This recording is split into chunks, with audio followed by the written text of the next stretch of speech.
সেই দিন ছিল জন্মাষ্টমী। হ্যাঁ জানি, জন্মাষ্টমী অনেক দিন আগেই চলে গেছে। ভিডিওটি এডিট করা হয়নি বলে আর সত্যিই ছাড়া হয়নি। গ্যালারিতে এত ভিডিও জমে গেছে, কোনটার পর কোনটা ছাড়বো সত্যিই বুঝতে পারছিলাম না। আর সেদিন সকাল সকাল দেখো অনেক বৃষ্টি পড়ছিল। জন্মাষ্টমীর দিন কিন্তু সকাল থেকেই প্রায় বৃষ্টি শুরু হয়ে গেছিলো। দেখো ছাদে চলে এসেছে হনুমান, আর ওইদিকে গুড্ডি আর ঘন্টু দুই মিলে লাফালাফি শুরু করে দিয়েছে।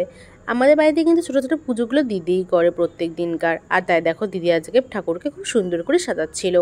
আর ওর জন্যে মালপোয়া, ফুল, মিষ্টি অনেক কিন্তু দিদি অ্যারেঞ্জমেন্ট করেছিল। আর কি সুন্দর দেখো গোপুসোনাকে লাগছে। ভিডিওটা কিন্তু অনেক আগে দেওয়া উচিত ছিল। আমি সত্যি কথা বলতে গেলে ভিডিওটা পাচ্ছিলাম না, গ্যালারি থেকে লেট হয়ে গেছিলো। অনেক খুঁজে না গ্যালারি থেকে ভিডিওটা পেয়েছি। আর দেখো দিদি ওইদিকে পুজো দিচ্ছে, আর ওইদিকে দেখো ঘন্টু কিন্তু মিষ্টি খাবার কেমন চোখ প্যাকেটটা যেটা যেটা খাচ্ছে। তারপরে দেখো বকা দিয়ে তার মিষ্টি খাচ্ছে না। দেখো দিদি পুজো দিচ্ছে, আর ওইদিকে ঘন্টু কিন্তু চুপ করে দাঁড়িয়ে দাঁড়িয়ে দেখছিল।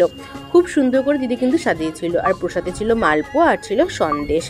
তারপর দিদি দেখো পুজো দেওয়া হয়ে গেছে, আর আমি অপেক্ষা করছিলাম কখন এই সন্দেশটা আর মালপোয়াটা খাবে। আর সেদিনকে জানো তো আমি ভেবেছিলাম একটুখানি সাজবো, আর ওইদিকে আমি সাজছিলাম, তাই বেশি ভালো ভিডিও ক্লিপ নেওয়া হয়নি। আজ ভিডিওটা এখানেই শেষ করে